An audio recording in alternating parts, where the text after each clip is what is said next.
Eu quero conversar com você nessa manhã, num congresso onde Deus certamente já fez tanto por esses dias, fez tanto na vida da Sabrina e do Hugo, né? Ah, que bonito, né, pastor? Pastor, vi tudo, vi o vídeo, chorei, fiquei emocionada, louvei a Deus pela vida dele. Moça, ainda existem homens que compreendem qual é o papel dele na relação. O romantismo não é careta, ele não saiu de época, ele não está desgastado, pelo contrário. Nós entendemos que um homem, quando compreende o papel dele, biblicamente falando, e busca exercê-lo, ele vai tratar você como Cristo trata a igreja, com zelo, com honra, com romance, com afago, com amor, com cuidado. Então não se contente com qualquer coisa.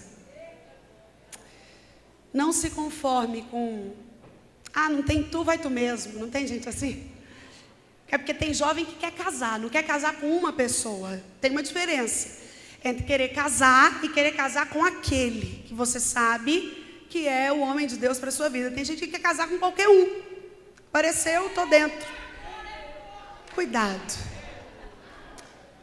O casamento é sério demais para que você não tome os devidos cuidados. Que essa união tão importante, que é a segunda depois da sua conversão, da entrega da sua vida para Cristo, é a segunda decisão mais importante que todos nós temos na vida, é aquela que nós tomamos como quando decidimos com quem vamos nos casar. Então, cuidado, ore, busque ao Senhor, estabeleça padrões. Eu não vim falar disso, mas quem sabe o Senhor nos oportuniza um outro tempo.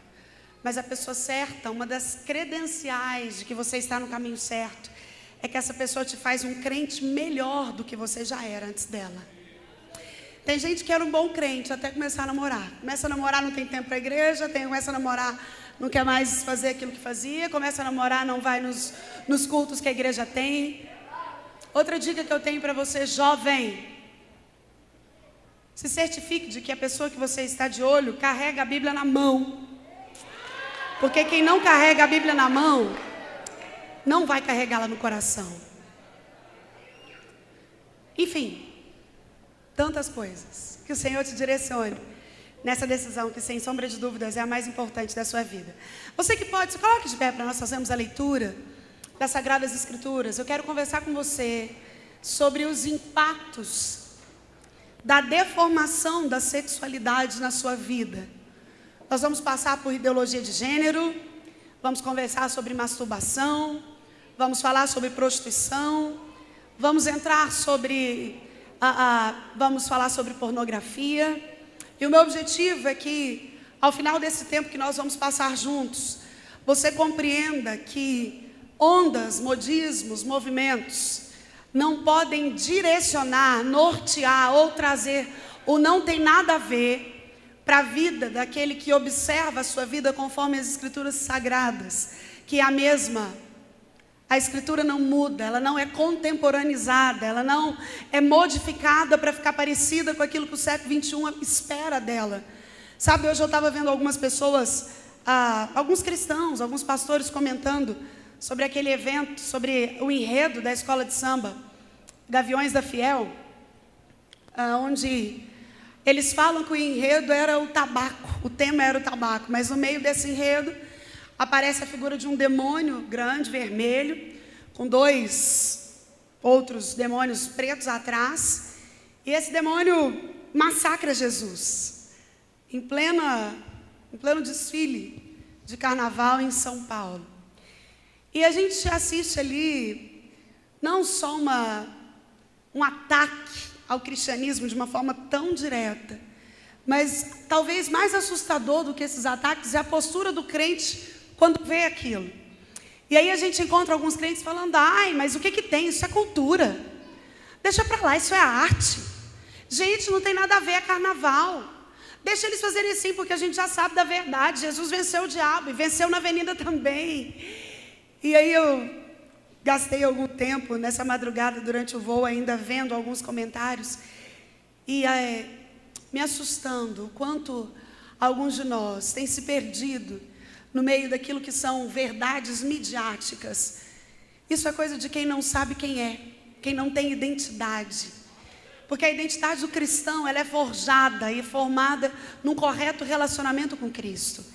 Então, à medida que eu não me relaciono com Cristo, eu não tenho identidade. Quem não tem identidade, leva a vida de acordo com a identidade do outro. Então, eu começo a trazer para a minha vida os padrões que são do outro. É da funkeira famosa, é do jogador de futebol, é da blogueira que está em alta, é daquilo que a novela traz. Afinal de contas, a minha identidade que deveria ser formada no relacionamento com Cristo, não está tendo investimento para que isso aconteça. Então, eu absorvo qualquer coisa como verdade e saio falando aquilo que às vezes eu nem conheço. Cuidado, querido. O jovem não é o futuro da igreja. Quando eu olho para você, eu não vejo o futuro da igreja. Porque quem vê futuro, futuro fala de algo longe. O jovem é o presente da igreja. Você é a realidade da igreja hoje. A única geração que você pode marcar é a sua, é essa, é a que começa hoje. Existem coisas que a gente só faz para Deus quando a gente é jovem. É por isso que a juventude é um tempo precioso. E quando você entende que o jovem da igreja faz com que você seja o presente dela e não só o futuro, até porque a gente não sabe se o amanhã vai chegar. O dia que a gente tem para fazer é hoje. O amanhã não existe. Quando ele chegar já vai ser hoje de novo, sim ou não? Sim. Quando amanhã, ou seja, quando quarta-feira chegar, já não vai ser amanhã, vai ser hoje. A quarta que chega para mim e para você é hoje de novo. Então o dia que você tem para ser aquilo que o Senhor deseja que você seja, pagou um preço para que você se torne, é hoje. Quero ler com você 2 textos que vão nortear o nosso caminho aqui. O primeiro deles, Romanos, no capítulo de número 1. Carta do apóstolo Paulo à igreja que estava em Roma. Essa igreja era uma igreja que estava aprendendo a ser crente. A maioria do povo que estava na igreja de Roma era um povo que tinha se convertido por ocasião do Pentecoste, em Atos dos Apóstolos. Então era uma igreja nova. E Paulo escreve essa carta à igreja de Roma. Roma era como se fosse a Dubai de hoje. Tudo que era de melhor vinha de Roma, voltava para Roma, saía de Roma. O maior centro intelectual, cultural, tudo de melhor tinha em Roma. E o povo da igreja de Roma era um povo que ainda estava aprendendo a ser crente, a viver o evangelho. E foi com esse objetivo que Paulo escreve toda a carta, toda essa epístola aos romanos. Na verdade, Paulo tinha 2 objetivos. Ele queria chegar como missionário à Espanha. Essa viagem acaba não acontecendo. Paulo morre prisioneiro de Roma antes disso. Mas quando ele escreve essa carta à igreja de Roma, ele tinha 2 objetivos. Ele queria que a igreja de Roma fosse a mantenedora, tanto espiritual quanto financeira, da sua viagem à Espanha. Até porque nenhuma igreja séria banca um missionário que não sabe sobre o que ele fala.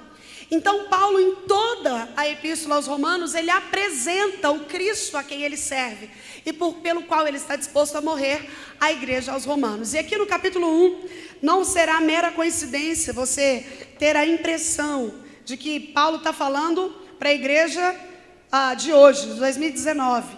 2019, anos depois de que tudo isso aconteceu, a sensação que nós temos ao ler esse texto é que essa narrativa se trata de um espelho da nossa realidade hoje. Romanos 1, a partir do verso 8, diz assim a palavra do Senhor. Primeiramente dou graças ao meu Deus por Jesus Cristo acerca de vós todos, porque em todo mundo é anunciada a vossa fé. A essa altura, o mundo, a Europa, em todos os lugares já falavam sobre a conversão das pessoas que tinham formado a igreja de Roma. Então Paulo está falando, olha, eu louvo a Deus porque o mundo todo já está sabendo que vocês estão confessando Cristo.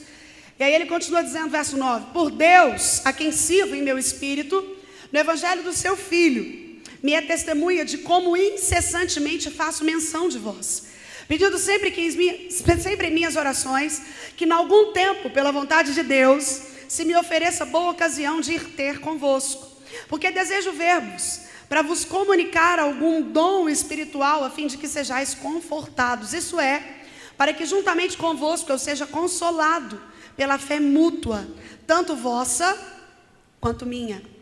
Não quero, porém, irmãos, que ignoreis que muitas vezes propus ir ter convosco, mas até agora tenho sido impedido, para também ter entre vós algum fruto, como também entre os demais gentios. Eu sou devedor, tanto a gregos como a bárbaros, tanto a sábios como a ignorantes, e assim, quanto está em mim, estou pronto para também vos anunciar o evangelho a vós, que estáis em Roma, porque não me envergonho do evangelho de Cristo, pois é poder de Deus para a salvação de todo aquele que crê, primeiro do judeu e também do grego, porque nele se descobre a justiça de Deus de fé em fé, como está escrito, mas o justo viverá pela fé. Porque o céu se manifesta, porque do céu se manifesta a ira de Deus sobre toda a impiedade e injustiça dos homens, que detêm a verdade em injustiça. Porquanto o que de Deus se pode conhecer, neles se manifesta, porque Deus lhe manifestou. Porque as suas coisas invisíveis, desde a criação do mundo, tanto o seu eterno poder como a sua divindade, se estendem e claramente se veem pelas coisas que estão criadas, para que eles fiquem inexcusáveis. Portanto, tendo conhecido a Deus, olha isso, não o glorificaram como Deus, nem lhe deram graças, antes, em seus discursos se desvaneceram e o seu coração insensato se obscureceu. Dizendo-se sábios, tornaram-se loucos e mudaram a glória de Deus incorruptível. E Paulo faz menção aqui, quando ele fala da glória de Deus, daquilo que foi estabelecido no Éden, a relação santa entre homem e mulher. Eis porque deixará o homem o seu pai e a sua mãe, e unir-se à sua esposa, e não serão dois, mas uma só carne. Paulo está fazendo menção a isso, e ele continua dizendo: e mudaram a glória de Deus incorruptível, em semelhança da imagem do homem corruptível, e de aves, e de quadrúpedes, e répteis. Ou seja, o homem passa a fazer aquilo que só os animais irracionais faziam. E Paulo continua falando no verso 24: pelo que também Deus os entregou as concupiscências do seu coração. Ei, querido, olha aqui para mim. Não há nada pior que você e eu possamos receber de Deus do que Deus deixar a gente viver a vida que a gente quer. Paulo está falando que por causa dessa mudança, Deus os entregou, ou seja, deixou ele fazer o que ele queria. Quando você vem aqui e fala, eu sou livre, e canta que você é livre, você não está falando que você é livre para fazer o que você quiser. O entendimento da liberdade pela qual Cristo nos libertou é que Ele te fez livre de você. A liberdade que em mim habita pelo poder do Espírito é que ela me fez livre de mim. E aqui Paulo fala exatamente o contrário. Por essas coisas, pela defraudação do coração, Deus os entregou. Segura aí, continua comigo. As concupiscências do seu coração. A palavra concupiscência é desejo desenfreado de. Toda vez que você lê na Bíblia esse palavrão aí, concupiscência, está falando desejo desenfreado por algo. As concupiscências do seu coração, a imundície, para desonrarem o seu corpo entre si. Pois mudaram a verdade de Deus em mentira. E honraram e serviram mais a criatura do que o Criador. Ou seja, mas é a minha vontade, é o que eu quero, é a minha vida, é o meu sonho, é o que eu acho, servindo a criatura, ao seu ego, ao seu eu, que é bendito eternamente. E olha o verso 26. Pelo que Deus os abandonou às paixões carnais, porque até as suas mulheres mudaram o uso natural, no contrário à natureza. O lesbianismo aqui. E semelhantemente também os varões, deixando o uso natural da mulher, se inflamaram em sua sensualidade uns para com os outros, varão com varão, cometendo torpeza e recebendo em si mesmos a recompensa que convinha ao seu erro.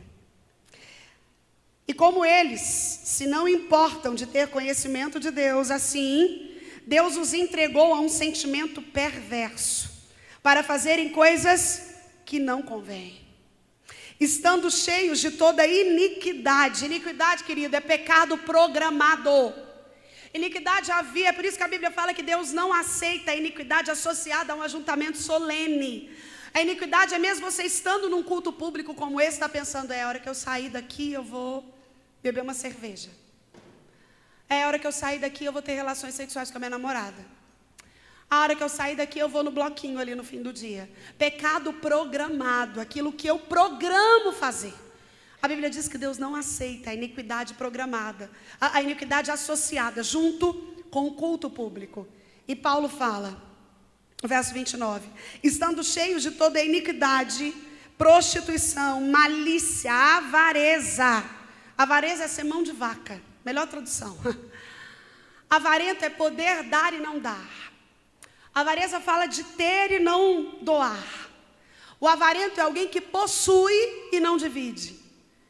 E Paulo continua dizendo, maldade, cheios de inveja, homicídio, contenda, engano e malignidade, sendo murmuradores, gente que reclama, detratores, aborrecedores de Deus, injuriadores, soberbos, presunçosos, inventadores de males, desobedientes ao pai e à mãe, nécios, ou seja, tolos, infiéis aos contratos, sem afeição natural, irreconciliáveis, gente que não tem quina, gente que não perdoa, gente que não levanta a bandeira de paz nunca, sem misericórdia, aos quais, conhecendo a justiça de Deus, você acabou de ouvir sobre justiça agora, a diferença de justiça e misericórdia.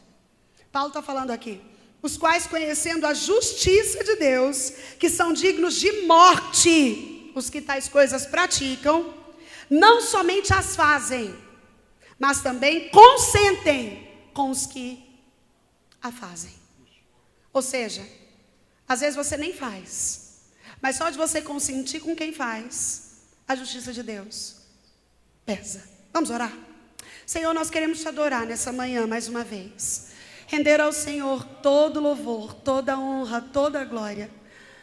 Dizer, Pai, que Tu és a nossa razão. Tu és aquilo que nos une como igreja neste lugar. Obrigada, Deus, por tudo que o Senhor tem feito nesses dias de congresso, neste lugar e Brasil afora. Obrigada pela multidão de jovens que tem atendido ao Teu chamado para esse tempo.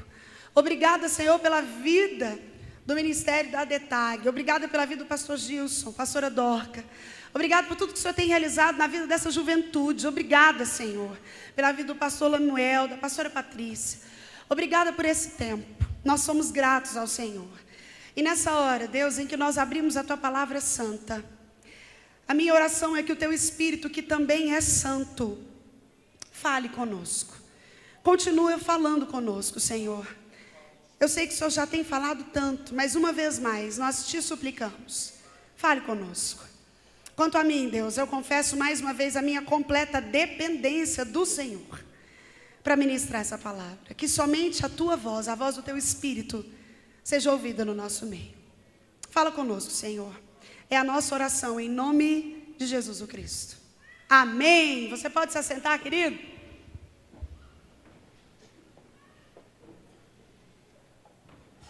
Antes de entrar especificamente no tema que nós vamos tratar, que está muito bem desenvolvido aqui em Romanos 1, você entendeu que Paulo estava falando exatamente, na época não existia o termo ideologia de gênero, por exemplo. Eu vou falar com você daqui a pouco sobre o contexto histórico, quando é que isso surgiu, como foi tudo isso, a diferença de ideologia e de movimento. Uma coisa é movimento, outra coisa é ideologia. Mas antes disso, eu quero fazer menção de um texto lá em Apocalipse, no capítulo 3, você não precisa ler, mas só te explicando qual é o entendimento do Senhor sobre pessoas que ficam em cima do muro, sobre gente que até é crente, mas não, eu acho que esse negócio de ideologia é até legal. Não, eu acho que a gente precisava rever esse conceito da relação sexual antes do casamento. Olha, eu penso que assistir a alguma coisinha pornográfica e compartilhar isso não tem problema nenhum. Em Apocalipse, no capítulo 3, a partir do verso 14, de forma específica, depois leia esse texto na sua casa. Nós encontramos aqui a carta à igreja de Laodiceia. João era nessa ocasião o único apóstolo de Jesus que ainda estava vivo. Todos os outros já tinham morrido por ocasião do martírio. E João foi, curiosamente, ou por vontade soberana de Deus, o único que não teve uma morte trágica. João morreu já velho, já idoso. E ele foi, então, levado pelo poder do Espírito, ele faz questão de dizer isso, à ilha de Patmos, onde Deus fez a ele revelações. E ele escreve 7 cartas a 7 igrejas que estavam na Ásia. E a carta à igreja de Laodiceia, que é relatada aqui no capítulo 3, a partir do verso 14, é a única carta, Laodiceia é a única igreja que não recebe nenhum elogio de Deus. Mas algo curioso acontece, porque Laodiceia era exatamente um exemplo de igreja modelo. A igreja de Laodiceia se achava. Era uma igreja que era muito rica. Para você ter uma ideia, certa feita, a cidade de Laodiceia foi praticamente toda destruída por um incêndio. E Laodiceia era uma cidade tão rica que eles não precisaram de ajuda de governo algum, não precisaram de ajuda externa. Os próprios ricos da cidade se juntaram e reconstruíram a cidade. Tamanha riqueza que estava na cidade de Laodiceia. E a igreja da cidade, ao invés de influenciar a cidade, acaba sendo influenciada por ela. Então, Laodiceia era uma igreja extremamente rica. Laodiceia era uma igreja doutrinariamente correta. Não existia escândalos doutrinários em Laodiceia, nem heresias. Laodiceia era uma igreja próspera. Era uma igreja onde os membros eram prósperos. A teologia da igreja era próspera. Enfim, seria a igreja modelo. Aquela igreja que todos nós iríamos gostar de frequentar. Mas a situação que nós entendemos aqui no capítulo 3 de Apocalipse, na carta da igreja de Laodiceia, nos chama a atenção para o perigo do auto-engano. O perigo de você achar que está podendo, mas quando Deus faz um raio-x santo que evacuar e que sonda toda a sua alma, ele vê exatamente o contrário. A cidade de Laodiceia, geograficamente, ela estava num lugar estratégico. A cidade vizinha do lado esquerdo tinham águas muito terapêuticas por serem águas muito geladas. Eram águas poderosas para curar doenças. E a cidade que estava do lado direito de Laodiceia era uma cidade que tinha minas de águas fervendo, como se fosse Caldas Novas, que também eram águas terapêuticas, usadas pela medicina.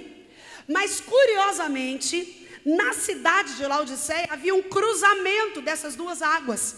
E a água que passava em Laodiceia era uma água morna, que não tinha função alguma.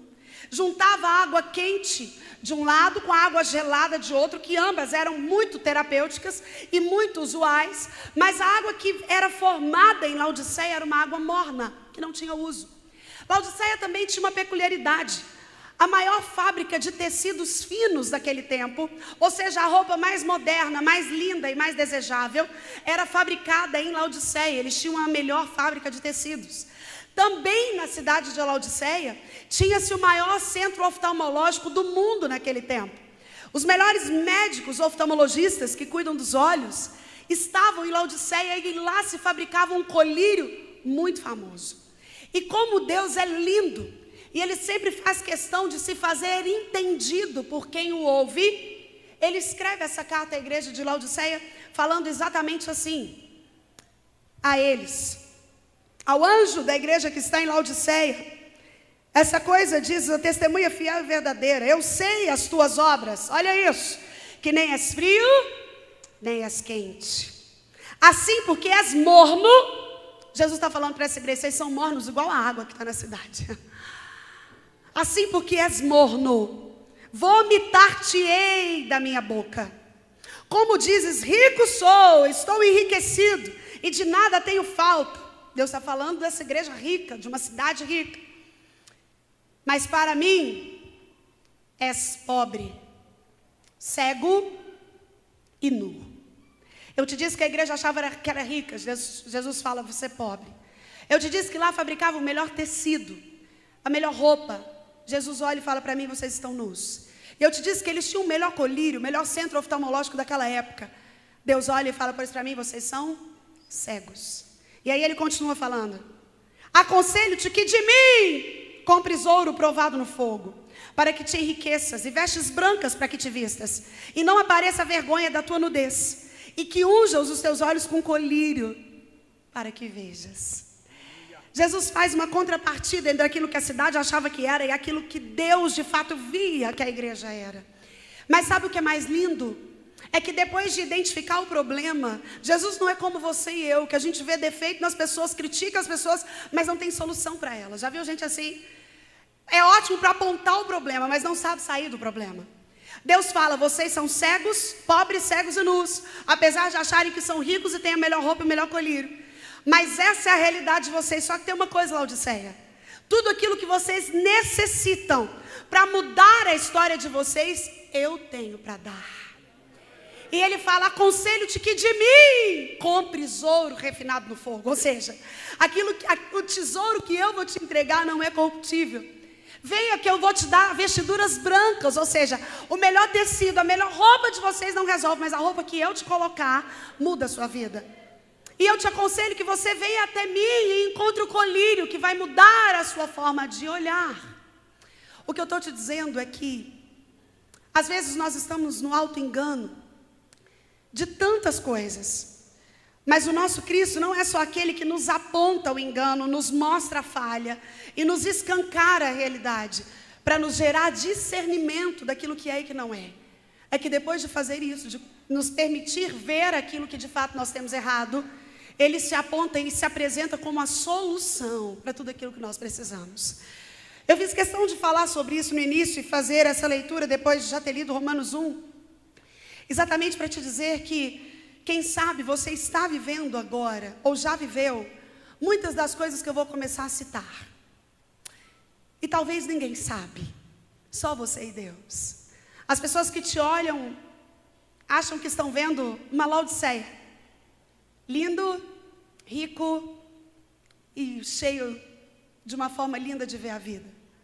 Mas enquanto na verdade Deus, quando te olha, e você sabe que a verdade é pobreza, nudez e cegueira. Eu fiz questão de te falar isso no início exatamente porque, independente se esse for o seu estado, em tudo aquilo que nós vamos conversar aqui, há no Senhor solução, respaldo, esperança para quaisquer que sejam as similaridades existentes entre você e o padrão mundano de comportamento. Por que a sexualidade é tão importante? Sabe por que isso pega tanto? Por que tudo gira, parece em torno disso?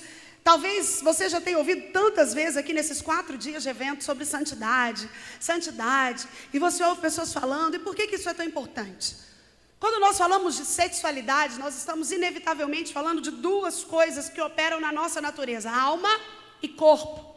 A alma é eterna e é o lugar onde estão todas as nossas emoções armazenadas. O nosso corpo, apesar de finito, ou seja, um dia ele vai voltar para o pó porque ele veio do pó, ele existe para ser uma habitação do Espírito Santo. Foi Deus quem criou o sexo. Você pode dizer amém? Amém. Querido, foi Ele que criou. Tem gente que tem tanto pudor para falar disso, que pensa que Deus criou a cabeça, os olhos, o nariz, o pescoço, o tórax, o umbigo, mas quando chegou na genital, falou, vai lá, diabo, cria, que eu não quero nem ver. Não foi assim. O Senhor pensou, planejou cada detalhe sobre a sexualidade humana. Só que como tudo que Deus faz, depois de criar, Ele colocou regras.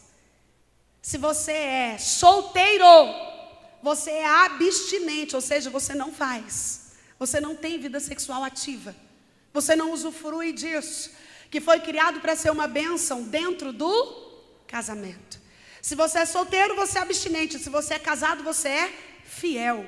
Esse é o padrão bíblico para se desfrutar de uma sexualidade saudável. E eu repito, todo tipo de padrão sexual fora desse contexto constitui pecado. Independente se a terapeuta sexual, se o coach de autoajuda, se a inteligência emocional, se a blogueira favorita, ou se o crente contemporâneo acredita que não tem nada a ver, quando nós olhamos para as Escrituras, nós encontramos um padrão de um plano perfeito que não mudou. O plano de Deus continua o mesmo e ele nos é revelado de Gênesis e Apocalipse e não nos dá diretrizes. Duvide de quem chega até você com revelações específicas que não podem ser testificadas com as Escrituras. Aquilo que Deus fala na Escritura, Ele tem compromisso. Quando nós falamos, Deus é fiel, Ele é fiel, e às vezes a gente nem entende o que a gente está dizendo, mas quando eu falo que Deus é fiel, eu não estou dizendo que Ele é fiel a mim. Quando eu digo que Deus é fiel, eu estou falando que Ele é fiel por fazer, zelar e cumprir a sua palavra. Aquilo que está aqui, você pode ter segurança de que vai se cumprir. Ele vela pela palavra, Ele faz cumprir a palavra, nele não há sombra de variação, Ele continua o mesmo. Então, quando nós olhamos para a sexualidade como algo que absorve tanto os conteúdos do meu corpo, tanto conteúdos da minha alma. E por que alma? Porque quando o indivíduo tem relações sexuais com outra pessoa, há ali, além de um pacto de sangue. É por isso que a Bíblia fala que não são mais dois, mas uma só carne. Por ocasião da relação sexual, há um rompimento de microvasículos, tanto na genitália feminina, quanto na genitália masculina. Isso é microscópico, nós não temos acesso vendo. É por isso que há uma união de carne, se tornam uma só carne. É por isso que a Bíblia diz que o homem que se deita com uma prostituta se torna uma só carne com ela. Porque por ocasião do relacionamento sexual, há a junção, há uma mistura de carne. Isso é o que se dá no âmbito físico. Na alma, há também o que nós chamamos de laço de alma. Vamos supor que eu tenho uma folha branca de cada lado. Mas uma está com tinta preta, a outra está com tinta branca. Eu grudo as duas folhas, dou uma misturada e depois tento soltar. É certo que vai ter tinta branca no preto e vai ter preto no branco. O que eu estou te dizendo é que quando você se deita, tem relações sexuais, há ali um laço, uma amarração de alma. A ideia é que um pedacinho da minha alma fica no outro e um pedacinho da alma do outro vem para a minha. E quando a gente pensa que a alma exatamente é a captura de todas as emoções que eu vivi ao longo da minha vida, você consegue imaginar o quão delicado é esse relacionamento. Um laço de alma é aquilo que faz com que pessoas que tiveram uma vida sexual desregrada vão para o casamento e têm N tipo de dificuldades depois, porque estão amarradas. O laço de alma, ele te amarra ao indivíduo. Em namoros em que há laço de alma, até porque a palavra namoro nem existe na Bíblia, viu? Não tem. Ai, pastor, é porque era outro tempo. Tudo bem, isso eu até posso concordar. Mas a ideia bíblica é de que para que haja um namoro, há de haver um propósito de casamento, senão o namoro não faz nenhum sentido. Só deve haver namoro quando há propósito para uma vida comum. É por isso que nós aconselhamos que antes de namorar, você ore, meu irmão. Quando o Célio e eu começamos a namorar, fomos namorar, a gente já não era tão novinho, mas eu me lembro, nós já éramos amigos há muito tempo. E aí ele foi conversar comigo e falou: Sara, olha, eu não estou te chamando para namorar, eu estou te chamando para casar. Eu falei: esse moço é doido, né? Como assim? E aí ele foi conversar com os meus pais, com o nosso pastor, e o nosso pastor estipulou um tempo de oração. Ele falou: vocês vão orar 1 mês, para ver se é de Deus, o início do namoro. E aí eu me lembro como foi rico esse tempo de oração, como foi rico poder conversar antes de namorar, como foi rico poder saber quais doenças tinha na família dele. Sabia que isso é importante? E aí, o que seu povo morre? Morre de câncer, de diabetes? Como é que é o negócio da sua casa? Querido, isso é importante, você vai ter filho com esse indivíduo. O que eu estou te dizendo é que o namoro é época de conversar, não é época de fazer outras coisas. Essas outras coisas você guarda para o casamento, porque lá é um leito santo, sem mácula, diz as Escrituras. Ali é um ato que adora a Deus. Casais que têm uma constância sexual santa são mais espirituais, sabia? Além do que, o sexo dentro do casamento constitui dívida. quem casa deve ao outro uma constância sexual, para que Satanás não vos tente, diz Coríntios, 1 Coríntios no capítulo 7. Mas o que eu estou te dizendo é que hoje a gente deturpa. Na época que é para conversar, a gente está querendo pegação. E aí casa e não conversou. E aí a incompatibilidade de gênios, que é exatamente, eu não sabia que ele era assim. É o primeiro motivo de divórcio no Brasil hoje. Está no primeiro lugar do ranking, a tal incompatibilidade de gênios. Eu não sabia que era assim. Isso ele não me falou. E aí eu fico pensando, então fez o que no namoro que não conversou? Fez o que não expôs verdades? Fez o que? Certamente estava buscando aquilo que a Bíblia chama de fornicação. Fornicação é a relação sexual fora do casamento. É pecado. Ai, pastora, mas eu tenho certeza que é a mulher da minha vida. Então casa! Fora disso não há padrão. Não há padrão. Quando nós olhamos para as Escrituras, nós não encontramos um Deus carrasco que quer tirar a sua liberdade de jovem. Nós encontramos um Deus amor que quer proteger a sua alma. Ei, querido, nós vivemos o tempo mais liberal, em que jovens alcançam patamares mais altos, nunca jamais imaginados. Mas nunca houve uma geração tão arrebentada de alma como a nossa. São jovens arrebentados, tão novos e com tantas cicatrizes. Deixa eu te dizer uma coisa. Um corpo lindo, que é guardador de uma alma adoecida, não é algo a ser cobiçado. Existem pessoas que têm um lindo rosto e dezenas de milhares de seguidores nas redes sociais. Muitos amigos no Facebook, está em alta, todo mundo vê. Mas se você for conversar com essa pessoa, você encontra uma alma adoecida. E o adoecimento da alma, muitas vezes, ou na maioria delas, absoluta, se dá por quebra de princípio. Por não acreditar, por ler uma ordem e decidir não obedecer. Então, querido, nós começamos no início, lá no que diz Romanos 1. Olha, por causa da concupiscência, por causa da quebra do princípio, Deus criou macho e criou fêmea. Deus criou Adão e Deus criou Eva. E Ele fez isso de forma tão diferente, para que nos detalhes, você e eu pudéssemos saber o quão diferentes somos. Primeiro, Deus cria Adão fora do jardim e depois coloca ele no jardim. Só para você ter uma ideia, até a criação como foi diferente. Para criar Adão, Deus pega o barro, molda, sopra nele o fôlego de vida e Adão vai que vai. Eva já foi tudo diferente. Eva já foi criada dentro do Éden. Para criar Eva, Deus faz Adão dormir, tira dele uma costela e molda Eva da costela de Adão. E aí eu poderia ficar aqui o resto da tarde só te falando das diferenças claras que o nosso Deus colocou desde os nossos corpos até no nosso temperamento. Você sabia que você, menina, consegue falar até 250 palavras por minuto? Enquanto você, menino, consegue falar no máximo 175? Sabe por quê?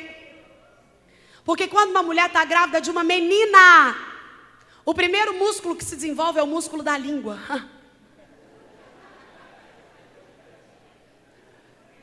Nós somos diferentes. A mulher tem mais massa cinzenta no cérebro do que o homem. Isso faz com que as conexões nervosas, as sinapses nervosas se deem de uma forma mais rápida do lado direito do cérebro. É por isso que a mulher tem uma capacidade de fazer várias coisas ao mesmo tempo, enquanto que geralmente o homem consegue fazer uma e ainda esquece do que está fazendo. Não é que um é melhor, o outro é pior. Nós somos diferentes.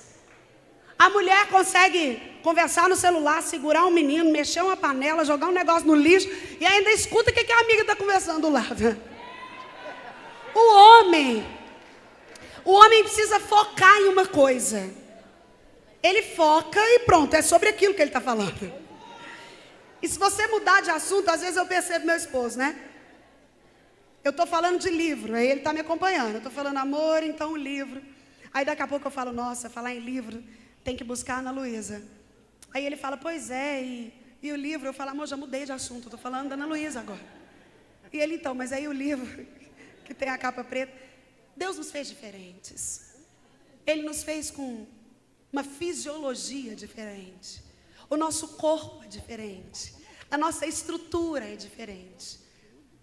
E esses impactos sexuais que são terríveis na nossa vida, todos eles, sem nenhuma exceção, vêm de quebra, vêm quebrando alguns desses princípios que o Senhor organizou desde o Éden, desde que Ele padronizou o homem e mulher, um de um jeito, o outro de outro, um com temperamento, outro de outro, um com cérebro, outro com outro, uma com fisiologia, outro com outro, um com seio, outro mais reto, um mais quadrado, a outra funilada, uma com uma genitália, a vagina, o outro com pênis, separados. Então o nosso Deus, Ele criou tudo com ordem. E tudo, tudo. Quando você olha em termos de ideologias, movimentos e tantas outras coisas que nós vemos ao longo, ondas, não faz outra coisa senão quebrar princípios que Deus estabeleceu. Eu vou começar te falando um pouco sobre essa tal ideologia de gênero. Qual é o objetivo dela? Quando ela surgiu? Do que se trata? Por que que isso é uma das maiores ameaças à família?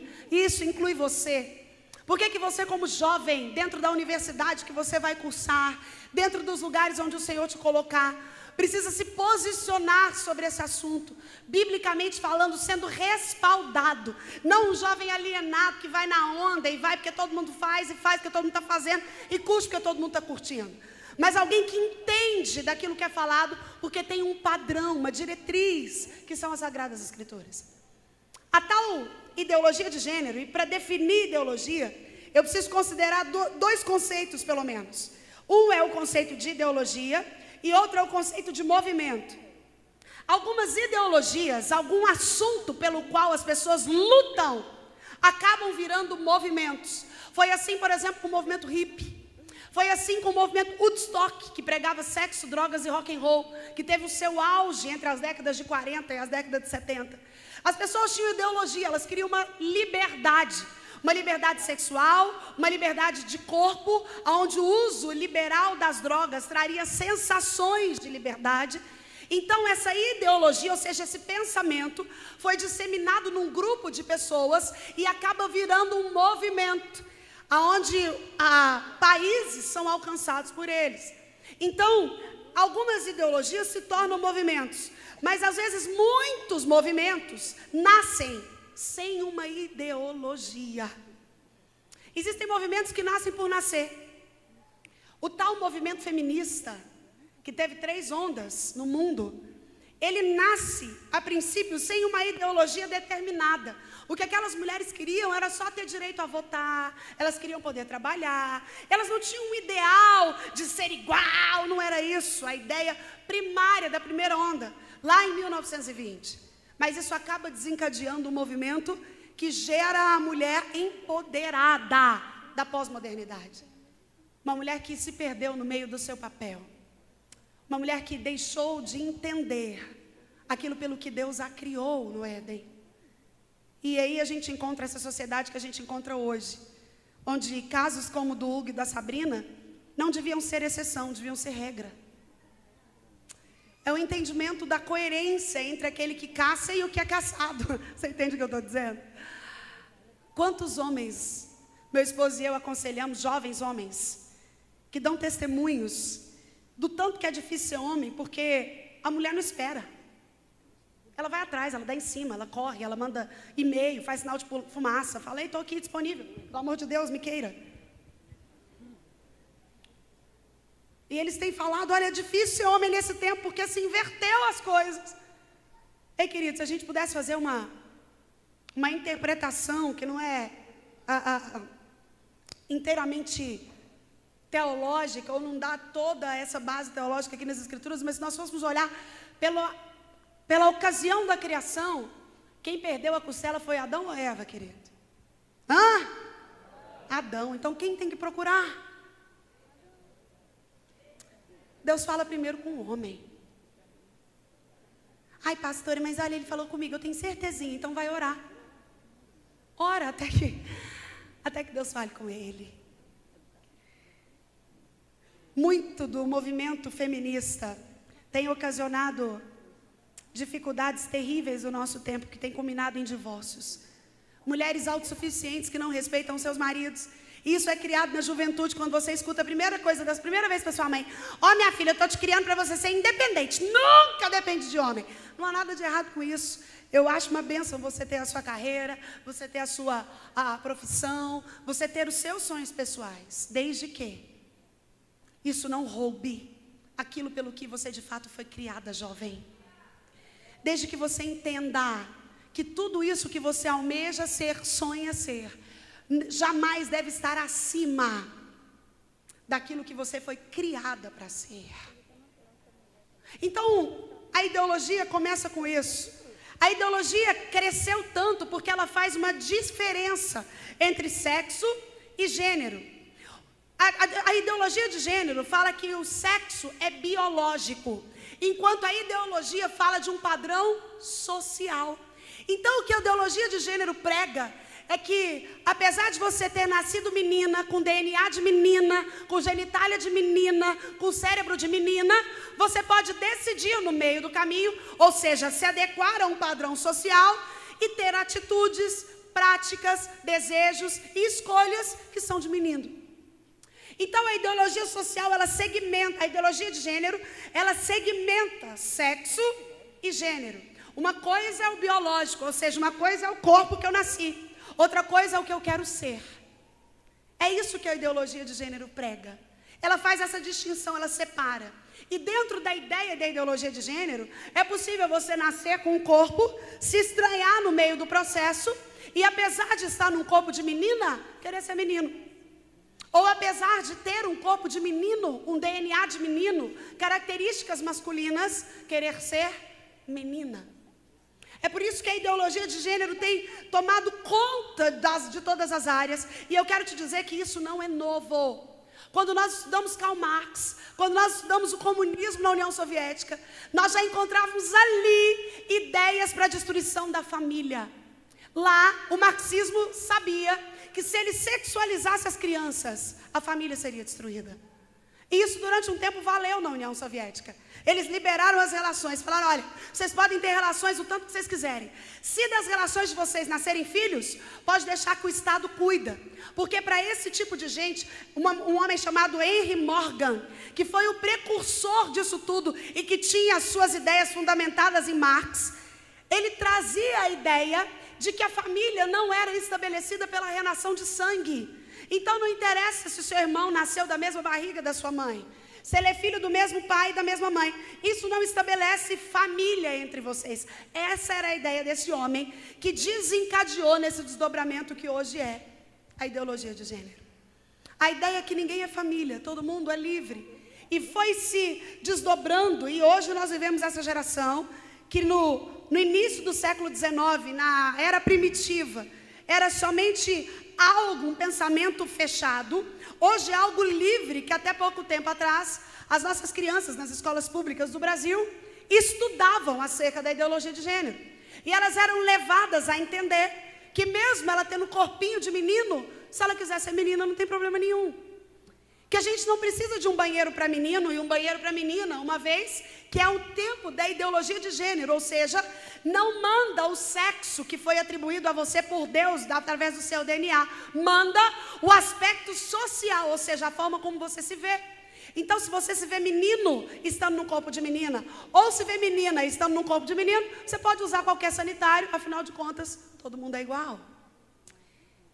É esse o pensamento do chamado comunismo. Quem sabe você já ouviu falar disso, acompanhou as eleições de 2018, acompanhou todo o burburinho em torno dessas ideias, mas nunca entendeu. Mas uma das máximas do comunismo é exatamente essa: trazer para o indivíduo uma pseudo-liberdade que alcança aquilo que nós temos de mais sagrado, que é o nosso corpo e a nossa alma. Aquilo que existe para refletir o Senhor e aquilo que foi criado à imagem e semelhança dele. Nós vemos no texto de Romanos como Deus é severo ao se revelar ao apóstolo Paulo para dizer à igreja de Roma: por causa disso, Deus os entregou às suas paixões, porque cometiam torpezas contra a sua natureza, deitando mulher com mulher e varão com varão. E aí, todas aquelas coisas que a lista que nós lemos fala, o texto termina dizendo que não entra no céu não herda o reino, não alcança a herança incorruptível da coroa, aqueles que tais coisas praticam. Esse homem chamado Morgan,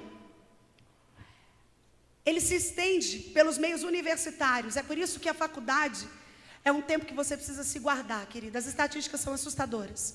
50% dos jovens cristãos, hoje no Brasil, se desviam durante os 2 primeiros anos de faculdade. Os números são assustadores. Eu estou falando de 50% de gente crente, de menino que cresceu em escola dominical, que foi batizado, que veio para um congresso como esse, entra na universidade, tem acesso a matérias de filosofia, teorias marxistas e a tantas outras coisas, e vão sendo conduzidos. Morgan fez isso, porque ele sabia exatamente que se a juventude compra a ideia, é muito fácil de disseminá-la de forma veloz, porque ninguém tem tanto tônus de vida como o jovem. Vocês conseguem ficar aqui 4 dias inteiros. Se fosse 5, vocês conseguiriam. Chega num determinado tempo, ali pelos 29, 30, já não dá conta mais. Dá conta de 2 dias. E vai cansando, dando uma folga. É por isso que o investimento é pesado na juventude. Não é porque vocês são exatamente, Satanás sabe disso. Que quando ele ganha o coração do jovem, facilmente ele ganha o coração da família. A ideia se dissemina porque você vai conversar com a sua mãe. A sua mãe, para não te perder, vai comprar a sua ideia. Ela vai tentar convencer o seu pai. E quando vê, até o seu avô está comprando essas ideias pós-modernas. Morgan sabia disso. E ele então foi pelos meios universitários durante o século XIX e o século XX. E ele expunha as ideias de Marx, as ideias comunistas e de Engels. E aí, ele então tinha o objetivo de desconstruir os vínculos da família. Enfim, em 1968, um homem chamado Robert Stoller defendeu a necessidade de fortalecer essa definição do termo gênero em detrimento do termo sexo. Foi Stoller que pela primeira vez falou assim: espera aí, gente, para com essa besteira. A pessoa pode até escrever no sexo feminino, mas quando ela chegar no gênero, ela pode escrever masculino. Que mal é isso? Stoller, em 1968, foi quem disse isso pela primeira vez. Ele falou: vamos acabar com essa bobagem. Sexo é uma coisa, gênero é outra. Então, a pessoa, a partir de agora, pode preencher uma ficha para entrar no hotel e escrever lá: sexo, feminino, gênero, masculino. Foi ele quem teve essa ideia brilhante, que desencadeia em tudo isso que a gente vê hoje. E aí, no ano de 1975, uma mulher chamada Simone de Beauvoir, que foi uma das precursoras do movimento feminista, que destruiu o papel da mulher, biblicamente falando, ela se desponta como a maior precursora do feminismo no Ocidente. É dela a ideia brilhante de ir contra todo o padrão feminino estabelecido. E aí ela tem alguns colaboradores do tempo. O advento da pílula anticoncepcional. A mulher passa a acreditar que ela tem poder sobre o corpo, ou que agora ela pode usufruir de um sexo livre, uma vez que ela tinha como evitar filhos. E choca, ou seja, muda também a lei do divórcio. O divórcio, que antes era condicionado somente à figura do homem, agora fica liberado para a mulher. Simone de Beauvoir foi a precursora disso tudo. E aí, esse grupo de mulheres vai para as ruas de Nova York, exige esse direito dessas coisas todas que eu estou te dizendo, e isso ganha o nome de feminismo ideológico, que é uma das bases para a ideologia de gênero, porque quando o apoio da mulher é alcançado, a nação começa a ser mudada. David Titus diz que a moralidade de uma nação está nas mãos da mulher. Ronnie Munoz diz que para o bem ou para o mal, a mulher é o ser mais influente do mundo. É por isso que você, menina, quando busca na sua sabedoria a fonte inesgotável, que é o Senhor, você tem uma probabilidade enorme e certeira de tomar decisões sábias. Tudo bem, pastor, eu entendi o que veio acontecendo até aqui, mas e hoje? Qual é a nossa realidade hoje? No século 21, 2019, nesse momento, na nossa agenda, os defensores da ideologia de gênero, eles têm um objetivo. Eles não estão parados. Não se deixe levar por esse engano. Eles estão sempre pretendendo algo pior. Hoje, o maior alvo da ideologia de gênero é criar um sistema educativo e pedagógico que dentro dele seja permitido que a pessoa não se sinta reconhecida pela natureza. Ou seja, eu olho para uma menina, mas não vou identificá-la como menina, porque a partir de agora o que eles pretendem é uma ideia de assexualização, ou seja, uma ausência de sexo. Não há definição. Foi por isso que a ministra Damares foi tão criticada quando disse, há poucos dias atrás, menina veste rosa e menino veste azul. Ela não estava falando de cor, mas ela estava falando de uma negativa em se render a esse padrão pedagógico que visa anular aquilo que os olhos veem enquanto ele contempla o indivíduo. Nós estamos falando de algo grave. Porque se você compra essa ideia, querido, a próxima geração será uma geração totalmente voltada à ideologia de gênero. Porque são vocês quem terão filhos na próxima geração. É a partir de você que vai se formar ou ser construído uma criança.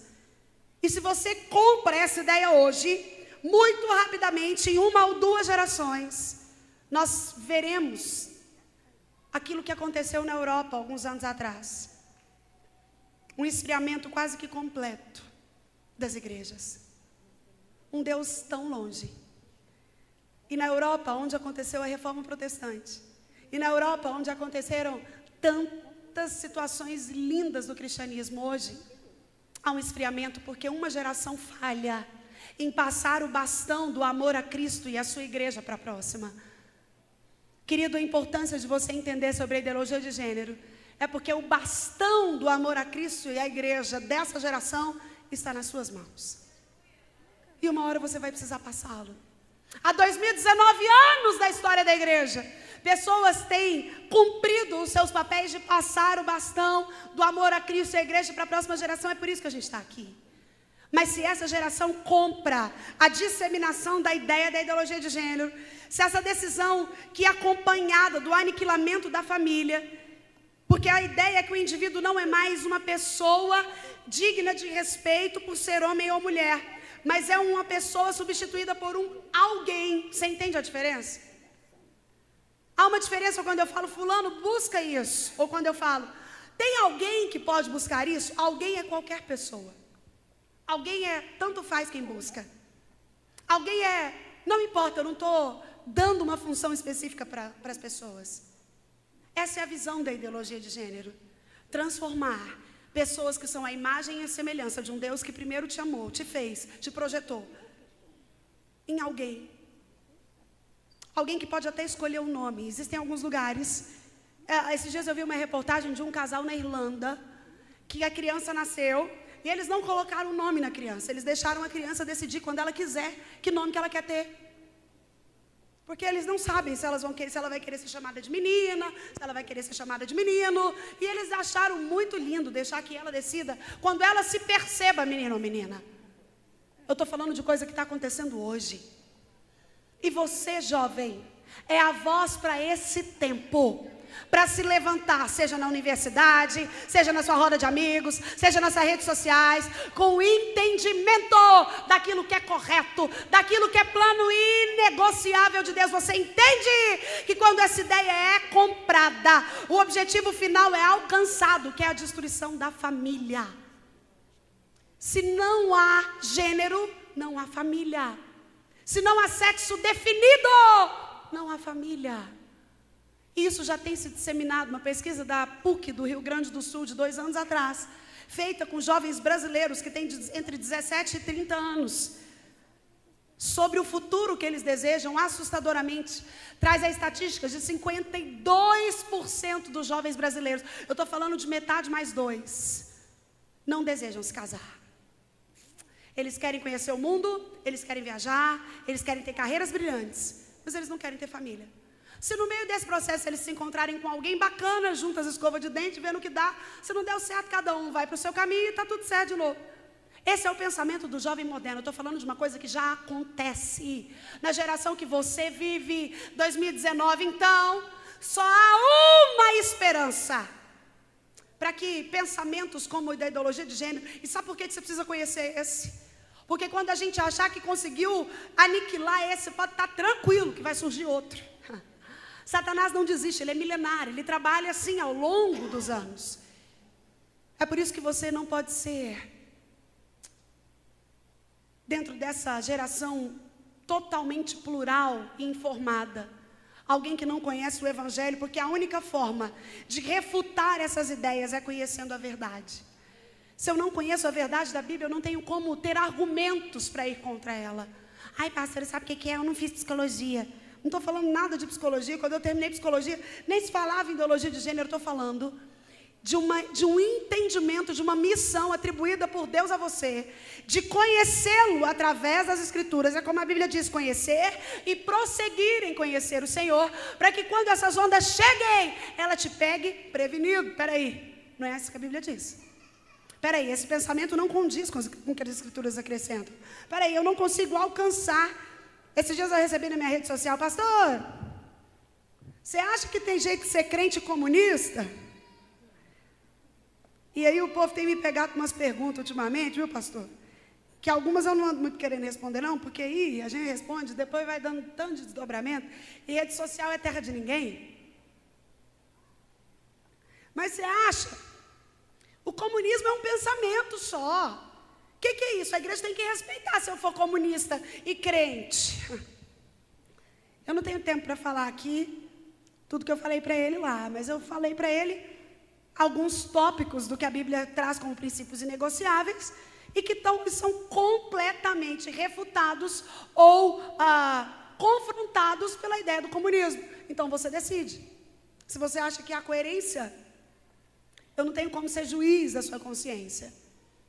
Mas se você não conhece aquilo que você defende, você não tem como se dizer cristão. Um coração quebrantado é um coração ensinável. Você pode dizer amém? Amém. Quando eu digo que o meu coração é quebrantado, eu estou dizendo, Senhor, pode falar que o teu servo ouve. Lembra Samuel?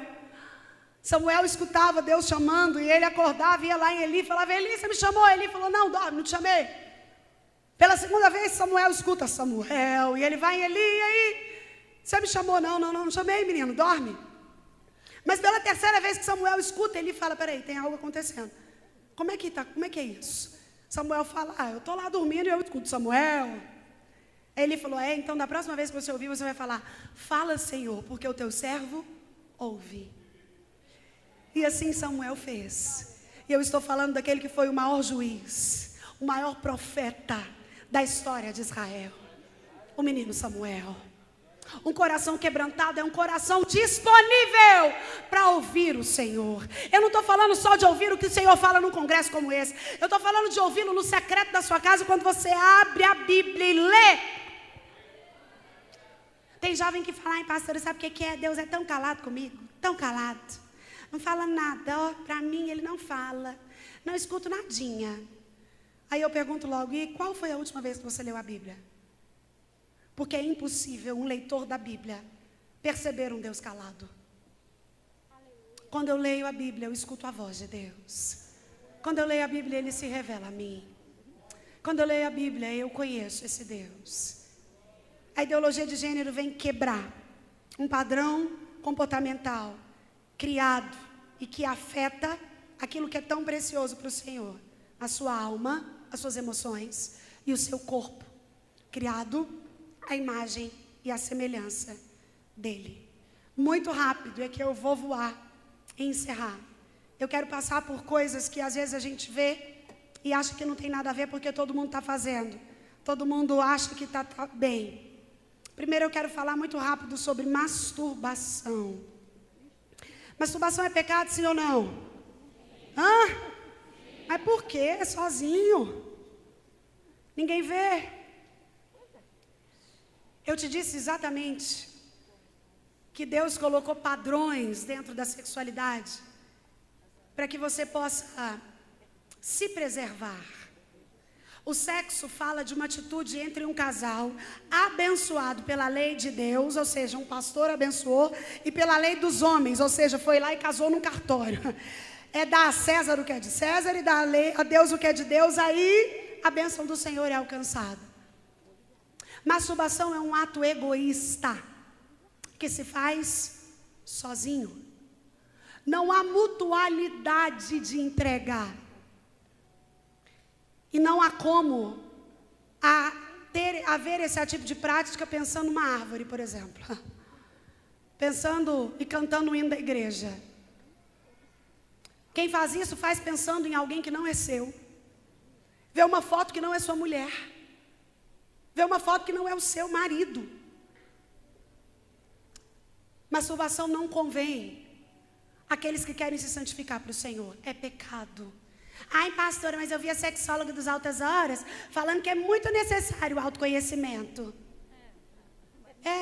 Você dá essa desculpa quando você chegar no céu. Senhor, por que você deixou aquela sexóloga dos Altas Horas? Ela disse, eu acreditei. Primeiro que eu nunca vou entender essa profissão, sexóloga. A ideia é de que chega um pênis e uma vagina no consultório, né? Porque como que você trata só a parte sexual do indivíduo? Nem tem jeito. Cuidado. Pornografia. Pornografia é absorção de conteúdo ilícito. Concupiscência dos olhos. Eu te disse que concupiscência é desejo desenfreado por algo. Você e eu não temos o direito de cobiçar aquilo que não é nosso. Pornografia é um vício. Eu vou repetir. Pornografia é vício. É comprovado que a pornografia libera serotonina, o mesmo hormônio liberado por ocasião do uso do crack. Você entende o que eu estou te dizendo? O cérebro, ao vislumbrar uma cena pornográfica, uma foto, e dar os desdobramentos que nós conhecemos isso, quantos casamentos destruídos, problemas ligados à sexualidade, dentre eles o padrão de pornografia, são o segundo maior motivo de divórcio no Brasil. O primeiro, incompatibilidade de gêneros. O segundo, problemas ligados à sexualidade. Pornografia é tomar posse de algo que não é meu. Pornografia é disseminar um conteúdo que não faz bem, que vulgariza de forma estranha uma mulher, um homem. Ai, pastor, o que a gente faz com os nudes? Nós vivemos na época dos nudes. Está na moda, né? Falar de nudes. Querido, um jovem cristão entende que o prudente é guardar o seu corpo, preservá-lo, resguardá-lo para a união sagrada do casamento.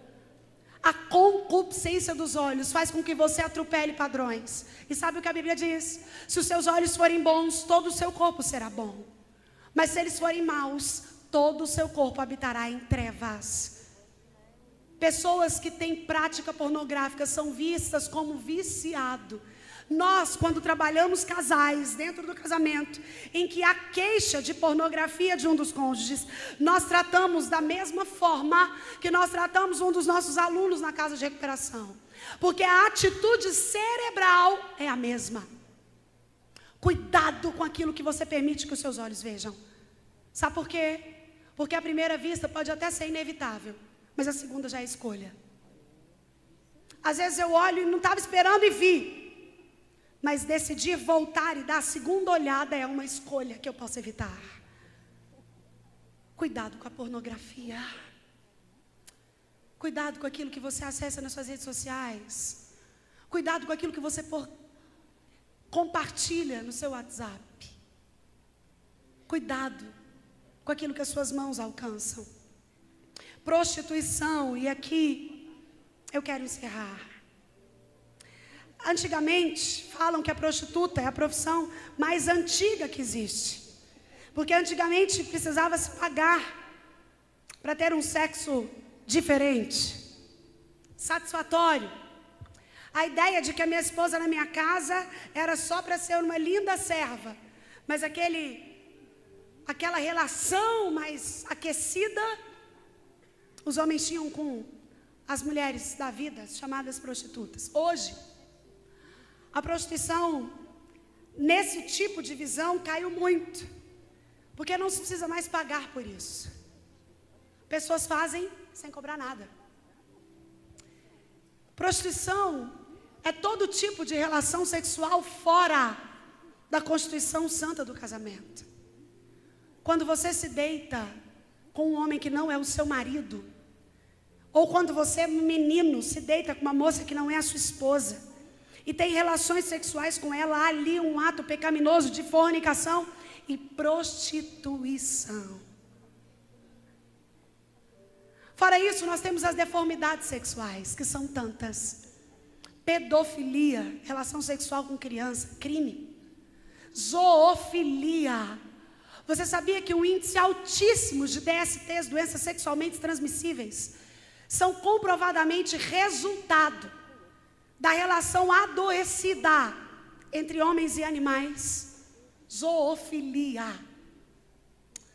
Homens que têm relações com cachorros, homens que têm relações com animais domésticos. Isso não é tão assustador quanto você pensa. Se você for no posto de saúde mais próximo da sua casa e perguntar para o médico plantonista lá se ele recebe muitos casos de DSTs e quais são os principais motivos, você certamente vai ouvi-lo falar de zoofilia. Nós estamos falando de tudo aquilo que desloca o padrão bíblico para a prática sexual. Sexo anal, sodomia. A homossexualidade hoje, a bissexualidade, LGBTQT+, cada dia eles aumentam a letra, nem sei mais se eu estou atualizado, que ela era LGBTQ, aí agora eles colocaram mais um T e pôs um mais na frente, que fala dessa inclusão de tudo aquilo que nem eles mais sabem o que são. Antes era só lésbica e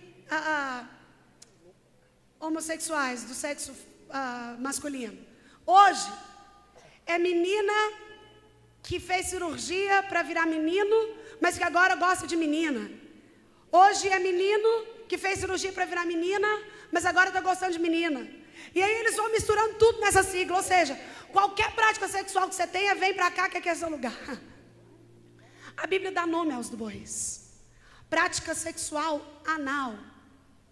Querido, anos é canal de saída. Você pode dizer amém? Amém. É um órgão excretor. Não foi feito para isso. Sodomia é o nome bíblico para esse pecado. Ai, pastora, eu conheço uma amiga minha, ela é até casada com um homem, mas ela diz que o marido dela gosta de fazer sexo anal. Pecado. Tudo que contraria a natureza, diz a Bíblia Sagrada, constitui pecado. Erro. Não pode ser praticado entre um casal que entende que o leito sexual é sem mácula dentro do casamento. A homossexualidade é um padrão comportamental. Os homossexuais tentaram ao longo de décadas provar que havia um DNA para a homossexualidade, ou seja, provar que a pessoa nascia homossexual. Eles fracassaram isso por um motivo óbvio, porque Deus nos deixou escrito que Ele fez homem e Ele fez mulher. É uma questão de DNA, não tem como ser mudado nunca. Só que agora eles voltaram para essa questão social. Ai, sabe o que é? Porque quando eu era pequeno, eu já brincava com as bonecas da minha irmã. Ai, porque quando eu era pequeno, eu sofri um abuso. Nós não temos tempo para falar sobre isso, mas se você, na sua infância, sofreu algum tipo de agressão sexual, eu estou falando que pode ser desde um abuso, um toque indevido, desde um defraude, aquilo que era sua essência, que culminou num deslocamento de postura sexual, busque ajuda. Louvado seja o nome do Senhor pela DETAG. Todas as vezes que eu venho aqui, eu louvo a Deus pela vida de igrejas como essa, que sentam no Congresso de Mulheres. Eu estive sentada aqui com uma ginecologista, com uma pastora, e tinha mais alguém que eu não me lembro, e aí era eu, né, psicóloga. E a gente foi responder aos mais diversos tipos de perguntas contemporâneas. Hoje eu estou aqui dentro de uma Assembleia de Deus, conversando com você sobre assuntos totalmente típicos, que às vezes você pode estar pensando, nossa, tem menina de 12 anos aqui, querido, já sabe mais que eu sei com 40. Se a igreja não fala, o mundo fala. É aqui o lugar onde nós devemos ser conduzidos pelo pensamento que Cristo queria que nós soubéssemos. Eu louvo a Deus pela vida dessa igreja. Então, se você sofreu na sua infância, quem sabe algum tipo de abuso, algo que você percebe que deslocou a sua atração, porque, querido, em nome de Jesus, acredite no que eu vou te falar agora. O nosso Deus é um Deus de grandes transformações. Ele é um Deus que muda o eixo. Ele é um Deus que conserta. Ele é um Deus que fecha a ferida, porque Ele conhece a ferida que foi aberta. Busque ajuda. Procure os seus líderes diretos. Chega no pastor Lemuel, na pastora Patrícia. Olha, pastora, teve aquela palavra hoje. E olha, eu sofri com isso. E hoje eu tenho pensamentos homossexuais. Eu percebo que eu tenho interesses por pessoa do mesmo sexo. Ou talvez eu não tenha interesse, mas eu tenho curiosidade. Me ajuda! Ai, pastora, mas eles vão me expor. Ei, querido, se pastores que estão preocupados em trazer alguém aqui para falar sobre isso com você no altar de uma igreja não forem sérios o suficiente para guardar você dentro da sua dificuldade, você não pode confiar em mais ninguém. Confie na sua liderança. Busque ajuda. Busque ajuda enquanto é tempo. Busque um parceiro de oração, alguém que vai pagar um preço por você. Alguém que vai pagar um preço de oração, de jejum, de busca adequada nas escrituras, por resgate da natureza que Deus colocou em você, que certamente não é essa. E se por acaso você hoje se encontra em um desses comportamentos que Paulo narra, iniquidade, prostituição, malícia, inveja, contenda, torpeza sexual, todo tipo de quebra do padrão de Cristo para aquilo que é ser homem e ser mulher. Se você se vê já totalmente anestesiado, primeiro você flertou com essas ideias, depois elas ganharam a sua mente e por fim o seu coração. E você está aqui, mas você acredita nisso, acha que não tem nada a ver e até já defendeu essas ideias. Eu quero te dizer que assim como na pregação que nós ouvimos agora antes, o Pai continua esperando por você. Ele te espera todos os dias. Eis que estou à porta e bato. É assim que o Apocalipse 3, que nós lemos sobre a igreja de Laodiceia, diz no verso 21. Depois de Jesus se apresentar como aquele que soluciona o problema, ele diz: eis que estou à porta e bato. O tempo verbal dessa frase no grego faz alusão a uma atitude contínua daquele que bateu na sua porta ontem, daquele que está batendo hoje e daquele que vai continuar batendo amanhã, que é exatamente aquele pai que todos os dias ia para a porta e ficava observando se seria hoje o dia que o filho ia voltar. Só que a questão é que essa porta só tem fechadura para o lado de dentro. Jesus não te invade. Se você, como a igreja de Laodiceia, estava se achando rica, usando a melhor roupa e com o melhor colírio, mas percebeu que quando Deus te vê, Ele vai lá que você é pobre, é cego e está nu, você pode abrir a porta hoje, que Ele entra, muda a sua história, te dá novas vestes, põe um anel no seu dedo, te chama de filho e te ajuda a ressignificar tudo aquilo que um dia foi corrompido por relações mal estabelecidas. Feche os seus olhos em nome de Jesus, querido. O que eu gostaria que você entendesse é que a cruz foi suficiente, foi vicária para tudo que há em você ou para tudo que diz respeito a você. A cruz foi suficiente para resgatar o seu espírito. A cruz foi suficiente para resgatar o seu corpo. E a cruz foi suficiente para resgatar a sua alma. O que eu estou te dizendo é que a sua sexualidade tem muita importância para o Senhor. Até porque ela foi criação dEle. Deus te planejou. O Salmo 139 diz que Ele te teceu de forma assombrosamente maravilhosa no ventre da sua mãe. Que Ele te viu a substância ainda informe. E ali Ele planejou cada parte de você, a cor dos seus olhos, a textura do seu cabelo, a espessura da sua pele, o tom da sua voz, o tamanho do seu pé. Ele projetou o formato do seu nariz, como seria a sua boca, se os seus cabelos seriam cacheados ou lisos, loiros ou escuros. Ele projetou quais seriam as habilidades das quais você seria dotado. E Ele designou um propósito para a sua existência. E esse propósito não mudou. Você não é fruto do acaso. Você é fruto de uma reunião santa de Deus com Ele mesmo. Deus Pai, Deus Filho, Deus Espírito Santo. E às vezes eu faço conjecturas de um dia essa reunião ter sido convocada. E Deus então convoca o Deus Pai, o Deus Filho, o Deus Espírito Santo, desse mistério lindo que é a Trindade. E eles tinham uma pauta naquela reunião. E a pauta era você. A pauta era a sua história. A pauta era o seu físico, a sua alma, a família que você ia nascer. A pauta era o dia em que você se renderia a Ele. A pauta seria o zelo e o amor dele te alcançando nos detalhes. Sabe, querido, eu quero orar por você que entende que o seu corpo ou as práticas que você determina e escolhe para fazer através do seu corpo são muito importantes.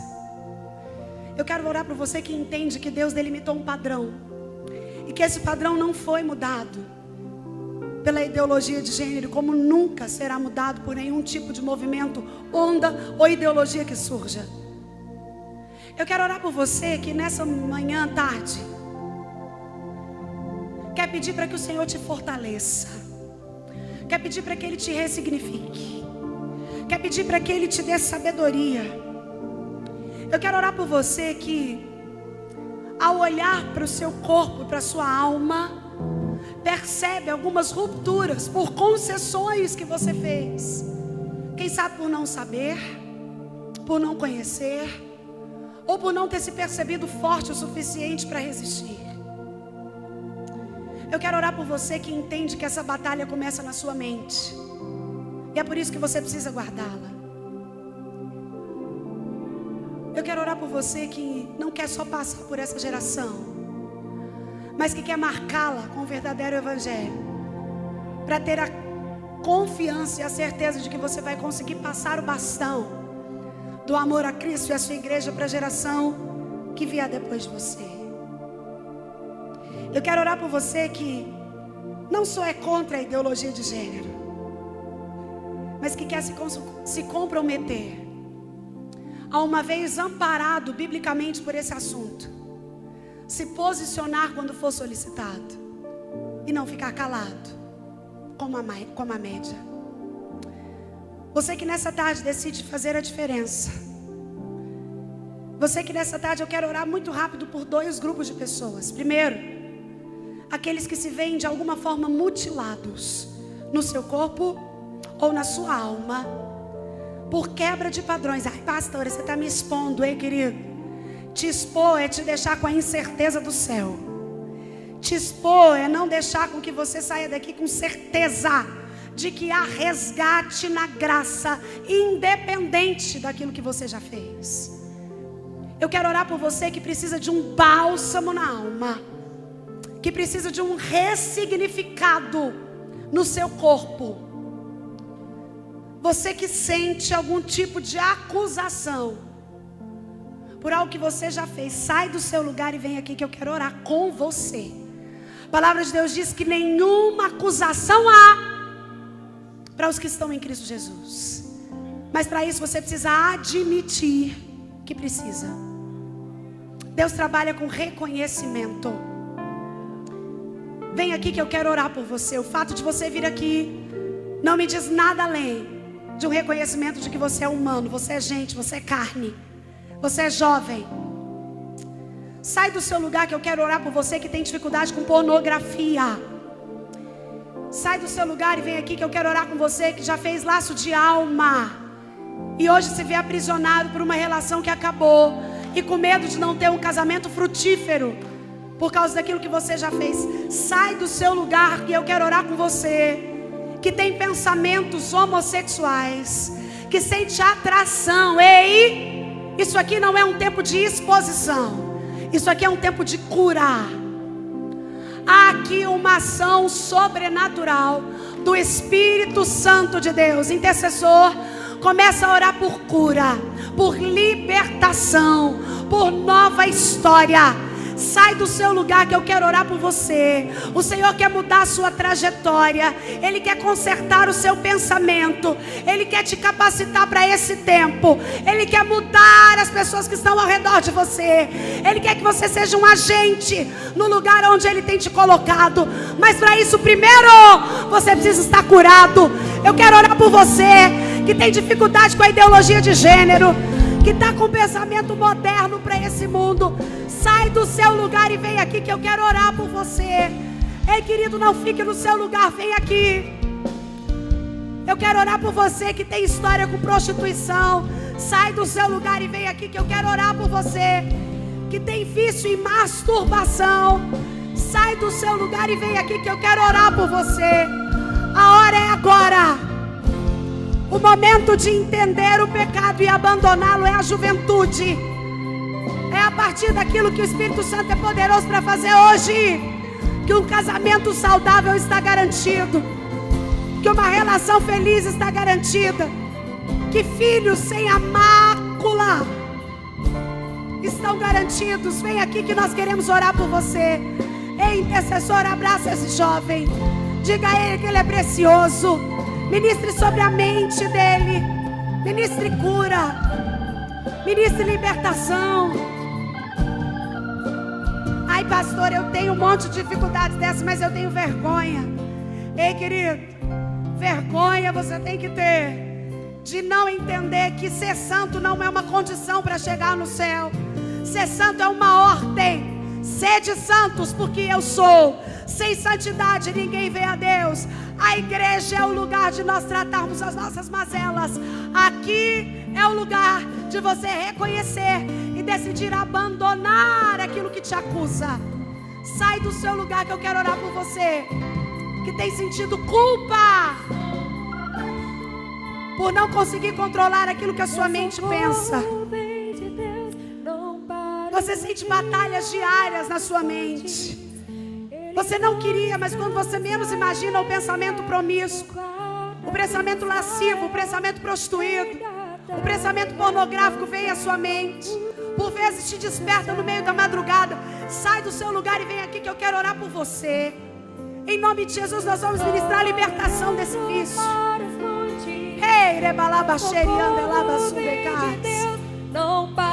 Em nome de Jesus, vem aqui você que não consegue ficar mais sem a prática da masturbação. Vem aqui que eu quero orar por você que luta todos os dias contra pensamentos lascivos. E você que está uma bênção, com a sua personalidade, a sua mente sarada, levante sua mão para cá e nos ajude a orar por essas pessoas. Hoje são elas, amanhã podemos ser nós. A Bíblia diz: o que está de pé, cuidado, veja, para que não caia. Reconhecer que precisa de mudar é o passo de um quebrantado. Ei, um coração quebrantado reconhece que precisa de mudança. Um coração quebrantado reconhece que precisa de auxílio. Um coração quebrantado não se envergonha de compreender a sua falha. Ei,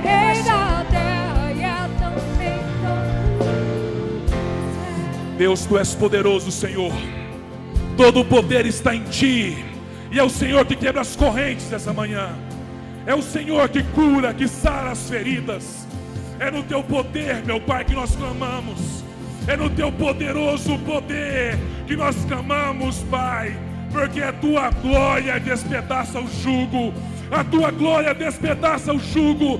A Tua glória liberta, restaura, transforma, transcende nessa hora. Deus, em nome de Jesus Cristo, visita agora o âmago desse jovem, desta jovem agora, em nome de Jesus. Espírito Santo, ajuda eles agora, Senhor. a fugir da tendência, a fugir da carne, a fugir daquilo que é violento, que é uma fratura, que é um trauma, que abala, que faz chorar, que entristece. Deus, em nome de Jesus, vai quebrando agora, Pai, o que nenhuma mecânica humana pode quebrar.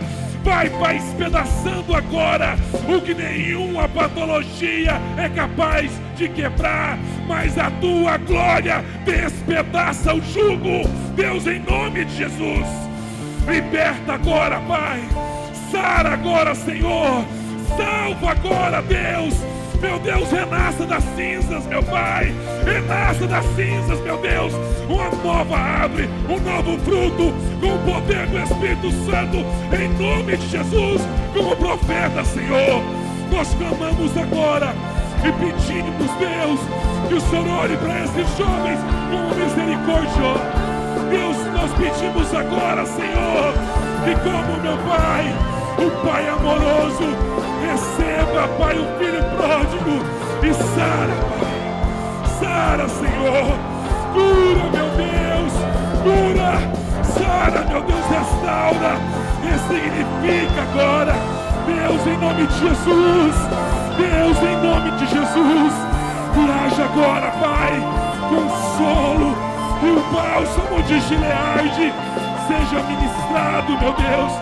Que o bálsamo de Gileade seja ministrado, e que na autoridade do nome de Jesus Cristo, que no poder do nome de Jesus Cristo, que esses jovens se sintam amados, que esses jovens se sintam aceitos, incluídos na tua casa, nos teus poderosos braços, Senhor.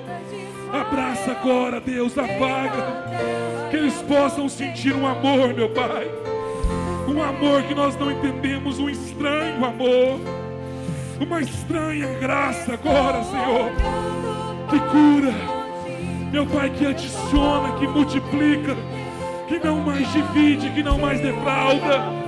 Deus, em nome de Jesus, tu pode agora, Senhor, nesse instante, somente um toque da tua graça, uma gota da tua misericórdia, e eles serão completamente restaurados, curados, sarados. Oh, xarabaxere carabalá.